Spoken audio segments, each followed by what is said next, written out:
Kisah Toga Marbun dimulai dari si Raja Batak. Si Raja Batak mempunyai 2 orang putra, Guru Tatea Bulan, Raja Isumbaon. Raja Isumbaon mempunyai 3 orang putra, Tuan Sori Mangaraja, Raja Asi-Asi, Sangkar Somalindang. Tuan Sori Mangaraja mempunyai 3 orang putra, Tuan Sorbadi Julu atau Nai Ambaton, Tuan Sorbadi Jae atau Nai Rasaon, Tuan Sorbadi Banua atau Nai Suanon. Tuan Sorbadi Banua atau Nai Suanon mempunyai 8 orang putra, si Bagot Nipohan, si Paetua, si Lahi Sabungan, si Raja Oloan, si Raja Hutalima, Raja Sobu, Raja Sumba, Nai Pospos.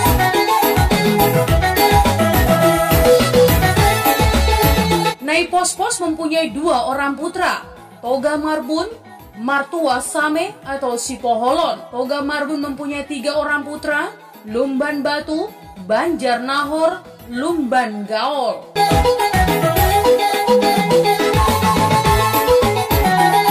Iya teman, Marbun berasal dari daerah Bakara, huta atau kampung yang menjadi pusat dinasti Sisingamangaraja.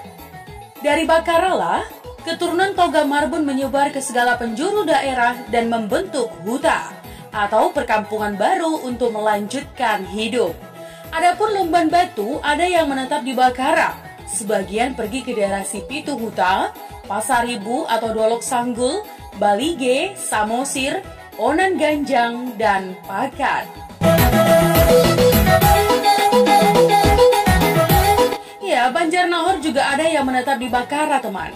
Sebagian pergi ke daerah Polung, Bonan Dolok, Onan Ganjang Parbotihan, Pakat, Parlilitan, Baringin Pusuk, Sampai Tua, Barus, Manduamas, dan Dolok Sanggul. Dan Lumban Gaol tidak banyak menetap di Bakara, umumnya pergi bermigrasi ke daerah Parlilitan, Dairi, Polung, Huta Paung, dan Dolok Sanggul. Ya teman, Marbun merupakan nenek moyang pertama pewaris marga Marbun. Marbun sendiri adalah putra bungsu dari 5 bersaudara keturunan si Raja Nai Pospos dan satu-satunya putra yang dilahirkan oleh istri kedua, Boru Pasaribu. Ya teman, apabila diurutkan dari segi urutan waktu kelahiran para putra si Raja Nai Pospos, yang pertama lahir adalah Donda Hopol atau si Bagariang dari istri pertama. Lalu Marbun lahir dari istri kedua. Selanjutnya 3 putra lagi lahir dari istri pertama, yakni Donda Ujung atau Hutauruk, Ujung Tinumpak atau Simanung Kalit, dan terakhir lahir adalah Jamita Mangaraja atau Situmeang.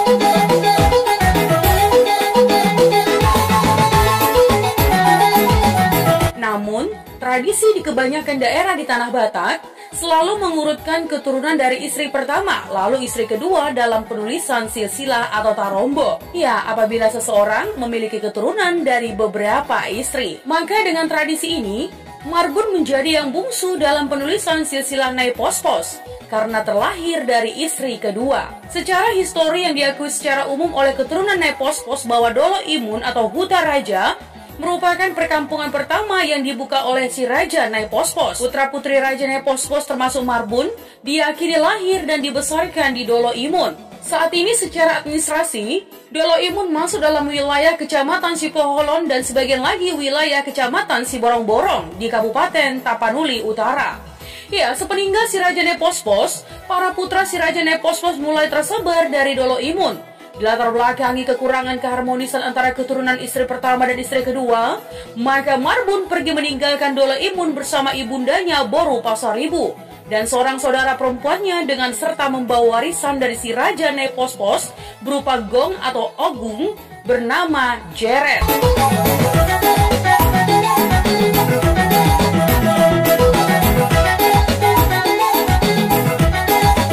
Konon teman, hanya Marbun dan seorang saudara perempuanlah keturunan si Raja Nai Pospos dari istri kedua. Dalam perjalanannya, saudara perempuan Marbun menikah dengan keturunan marga Silaban ketika mereka singgah sementara waktu di Silaban Rura.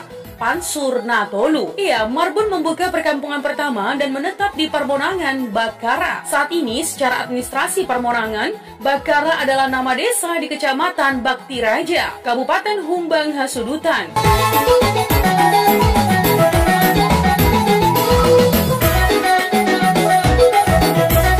Keturunan Marbun. Ya, Marbun memiliki satu istri Boru Pasaribu yang melahirkan 3 orang putra, yakni Lumban Batu, Banjar Nahor, Lumban Gaol. Dalam catatan sejarah teman, hingga kini nama asli 3 orang putra Marbun kurang dapat diketahui pasti. Karena penyebutan Lumban dan Banjar pada nama manusia, sebenarnya adalah penyebutan lain nama perkampungan tradisional masyarakat Batak dahulu kala. Ya, istilah Huta, Lumban, Banjar, dan Sosor merupakan tingkat perkampungan dalam sistem sosial masyarakat Batak, sebagaimana kelurahan, desa, maupun dusun pada zaman sekarang. Pada awal perkembangannya, seluruh keturunan Marbun memakai marga Marbun. Ya, kurang dapat diketahui terjadi pada generasi keberapa, namun setelah terjadi perkawinan atau tompas bombong antar 3 bagian besar keturunan Marbun, maka nama 3 orang putra Marbun dimargakan, yakni menjadi marga Lumban Batu, Banjar Nahor, dan Lumban Gaol. Pada praktiknya teman, seorang yang memakai marga Marbun tentu dapat memastikan posisi keturunan Marbun yang mana pada salah satu dari 3 nama putra Marbun, antara Marbun Lumban Batu, Marbun Banjar Nahor, atau Marbun Lumban Gaol.